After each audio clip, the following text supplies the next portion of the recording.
دو چیزیں آدمی میں حسد پیدا کرتی ہے، ایک مال اور ایک علم. یہ حسد کی بیماریاں لاتے ہیں. مال کی وجہ سے حسد ہوتا ہے، اور ایک علم کی وجہ سے حسد ہوتا ہے. مال اور علم، اگر آدمی اپنے آپ کو صحیح استعمال نہ کرے تو مال کی وجہ سے بڑائی آتی ہے. مالدار ہو گئے، بڑے آدمی ہو گئے، پھر مال اس کو حق بات سمجھنے نہیں دیتا. یہ اثر ہے مال کا کہ مال صحیح بات سمجھنے نہیں دیتا. جی ہاں، ایسا دل ہو جاتا ہے مال کی محبت میں. ہاں، اپنی بڑائی آ جاتی ہے، اپنے آپ کو کچھ سمجھنے لگتا ہے. جی ہاں، اور مال کی وجہ سے فساد ترقی کرتا ہے. مال کا استعمال اگر دین نہیں آیا تو دیکھو، بیچ میں ایک بات سمجھ لو، مال کے بارے میں 3 درجے تو بہتر ہیں، 3 درجے برے ہیں. کہ مال میں کیا ہو کہ مال آیا ہے تو انصاف سے رہو، جس کا حق ہے اس کا حق دو، جس کا حق ہے اس کا حق پہچانو. انصاف یہ فرض ہے، کیونکہ انصاف کے بغیر حق ادا نہیں کرے گا. ہاں، کہ انصاف کرو، جو اپنے لیے پسند کرو وہ دوسرے کے لیے پسند کرو، جو اپنے لیے ناپسند کرو وہ دوسرے کے ناپسند کرو.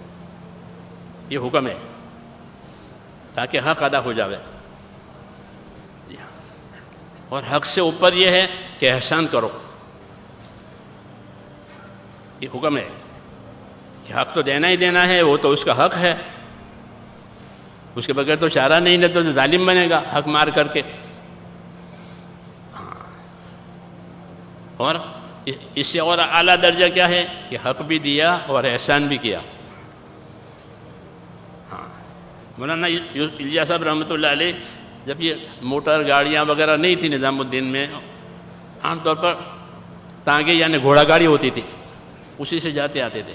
تو یہ گھوڑا گاڑی والا مقرر تھا، وہ آتا تھا لے جاتا تھا، اس کی مزدوری مقرر تھی. 12 آنے 16 آنے کا روپیہ بنتا تھا انگریزوں کے زمانے میں.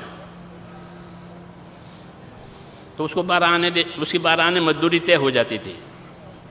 مولانا اس کو پورا روپیہ دیتے تھے کہ بھائی 12 آنے تو تیرا حق ہے میرے اوپر، اور یہ 4 آنے میری طرف سے ہدیہ قبول کرو. یہ احسان. سمجھ میں آئی نا بات؟ یہ کیوں کہ اللہ نے حکم دیا ہے ان اللہ یامر بالعدل والاحسان، کہ اللہ تمہیں حکم دے گا انصاف کرنے کا اور احسان کرنے کا. اس پر عمل ہے کہ 12 آنے تو اس کا حق ہے، اور 4 آنے ہماری طرف سے احسان اپنے بھائی کے ساتھ. سمجھ میں آئی بات؟